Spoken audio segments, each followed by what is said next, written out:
प्रवीण, असलम और रागिनी तीनों अपने अपने कामों में लगे रहे और हर बात की जानकारी रुद्र को देते रहे। पर जिन सवालों के जवाब रुद्र चाहता था वो उसे अभी तक नहीं मिले थे। दिन गुजरते रहे। रुद्र अपना अधिकतर समय घर में ही बिताता। अब तक वो अपनी सभी पसंदीदा किताबें इत्मीनान से पढ़ चुका था, जिन्हें वो अपनी ड्यूटी के कारण अब तक पढ़ नहीं पाया था। हर शाम वो सेंट्रल जेल पाकीज़ा से मिलने भी जाया करता। एक बेनाम रिश्ता बन चुका था दोनों के बीच। पाकीज़ा को भी अब रुद्र से अपनापन महसूस होने लगा था। रुद्र ने अभी तक पाकीज़ा को अपने सस्पेंड के बारे में नहीं बताया था, लेकिन वो पाकीज़ा के लिए कुछ करना चाहता था, उसे यहाँ से बाहर निकालना चाहता था। एक शाम रुद्र किसी उपन्यास को पढ़ने में बिजी था, तभी उसके फोन की रिंग बजी। रुद्र ने फोन उठाया। किसी अनजान नंबर से फोन था। सर, आप कहाँ हैं? प्लीज जल्दी से आ जाइए, आई नीड योर हेल्प। दूसरी तरफ से घबराई हुई रागिनी ने कहा। ठीक है, मैं अभी आता हूँ, तुम कहाँ हो इस वक्त? रुद्र ने कहा। रागिनी ने रुद्र को एड्रेस बताया और जल्दी आने का कहकर फोन काट दिया। रुद्र रागिनी के बताए पते पर पहुंचा। घर के बिल्कुल सामने पहुंचकर रुद्र ने उस नंबर पर फोन किया। रागिनी ने उसे अंदर चले आने को कहा। अंधेरे में दरवाजा धकेलकर रुद्र जैसे ही अंदर आया, एकदम से लाइटें जल उठीं और रागिनी, प्रवीण, असलम और बाकी कुछ लोग हैप्पी बर्थडे टू यू गाते हुए बाहर आ गए। रुद्र ये सब देखकर हैरान रह गया। Many many happy returns of the day sir, Ragini ने रुद्र के सामने आकर कहा। तुमने तो मुझे डरा ही दिया था रागिनी। रुद्र अभी भी हैरान था।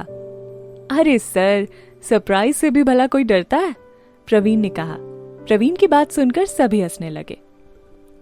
पर तुम लोगों को कैसे पता चला आज मेरा बर्थडे है? रुद्र ने कहा।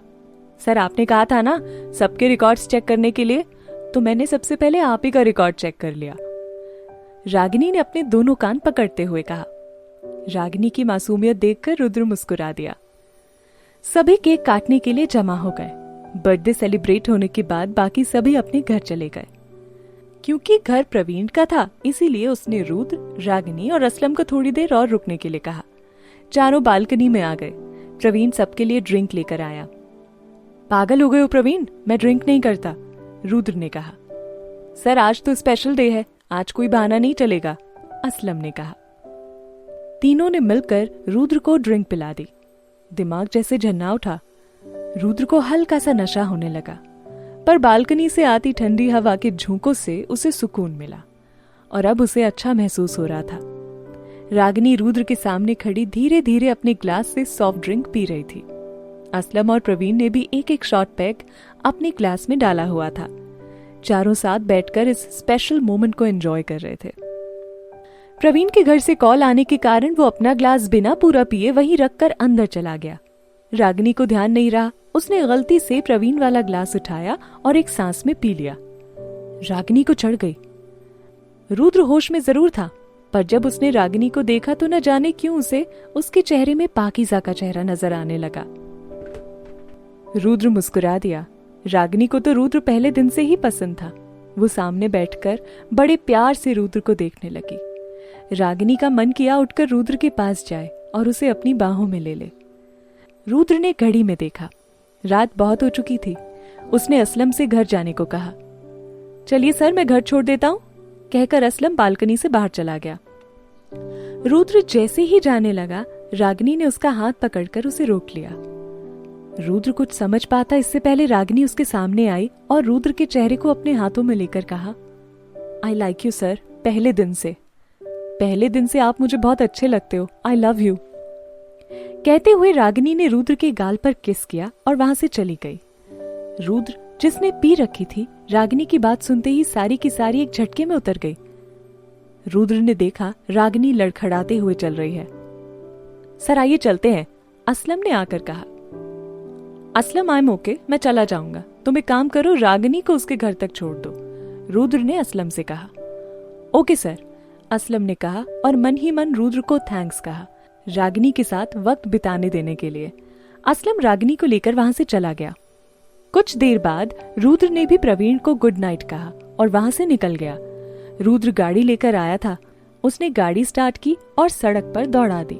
गाड़ी जितना तेज सड़क पर दौड़ रही थी, उससे 4 गुना ज्यादा तेज रुद्र के दिमाग में रागिनी दौड़ रही थी। रागिनी का किस करना और नशे की हालत में रुद्र को प्रपोज करना रुद्र को उलझन में डाले हुए था। कहीं कोई अनहोनी ना हो जाए, ये सोचकर रुद्र ने गाड़ी एक किनारे रोक दी और आंखें बंद करके सर सीट पर लगा लिया। रागिनी का व्यवहार उसे बहुत खल रहा था। इस सब ख्यालों से बाहर निकलने के लिए रुद्र ने गाड़ी स्टार्ट की और म्यूजिक सिस्टम ऑन किया। गाने बजने लगे। बेनाम वो बेचैन करता जो, हो ना सके जो बयां दरमिया, दरमिया दरमिया, कुछ तो था तेरे मेरे दरमिया। जैसे ही गाने के बोल रुद्र के कानों में पड़े, पाकीज़ा का चेहरा उसकी आंखों के सामने आ गया। एक प्यारा सा एहसास उसे होने लगा, साथ ही दिल धड़कने लगा। ये कैसा खिंचाव था उसकी तरफ, रुद्र नहीं जान पाया। बस गाने में खोया हुआ गाड़ी चलाता रहा। पाकीज़ा के ख्याल ने रागिनी के ख्याल पर पानी फेर दिया। अगले दिन शाम को पाकीज़ा अपने रोजमर्रा के कामों से निपटकर बेंच पर बैठी थी कि सामने पड़े अखबार के टुकड़े पर उसकी नजर गई। पाकीज़ा ने उसे उठाया और धूल झाड़कर देखने लगी। जैसे ही उसने खबर पढ़ी, उसका दिल धक से रह गया। कागज पर रुद्र की तस्वीर के साथ लिखा था, लापरवाही के चलते एसीपी रुद्र को 1 महीने के लिए सस्पेंड किया गया। पाकीज़ा ने जब ये पढ़ा तो उसे धक्का सा लग गया। वो वहीं पास रखी बेंच पर बैठ गई। रुद्र ने उसे क्यों नहीं बताया? इन सब के लिए वो खुद को जिम्मेदार मानने लगी। उसी की वजह से रुद्र पर इतनी मुसीबतें आ रही थीं। पाकीज़ा सर झुकाकर वहीं बैठी रही। उसकी आंखों से 2 बूंद उस अखबार के टुकड़े पर आ गिरी। कुछ देर बाद रोजाना की तरह रुद्र वहां आया, लेकिन पाकीज़ा बिना उससे कोई बात किए उठकर वहां से चली गई। वो नहीं चाहती थी उसकी वजह से अब रुद्र पर कोई और मुसीबत आए।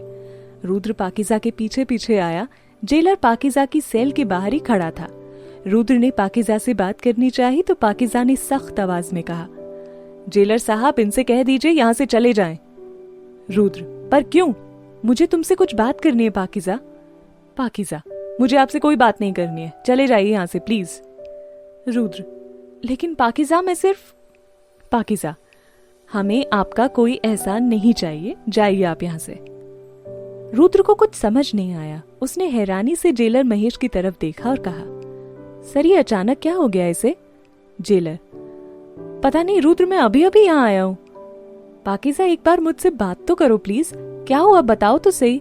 रुद्र ने पाकीज़ा की तरफ देखते हुए कहा, सर प्लीज, मुझे आपसे कोई बात नहीं करनी है, जाइए यहाँ से और अब फिर कभी मत आइएगा यहाँ। पाकीज़ा ने नम आंखों से रुद्र की तरफ देखते हुए कहा, रुद्र, क्यों ना आऊं मैं आऊंगा, जब तक तुम बात नहीं कर लेती मैं रोज आऊंगा।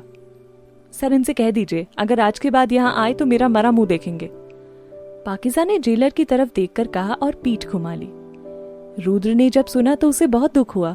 वो बिना कुछ बोले वहां से चला गया। पाकीज़ा की आंखों से आंसू बहने लगे। सिर्फ वही जानती थी कितनी मुश्किल से उसने अपना दिल मजबूत करके रुद्र से ये शब्द कहे थे।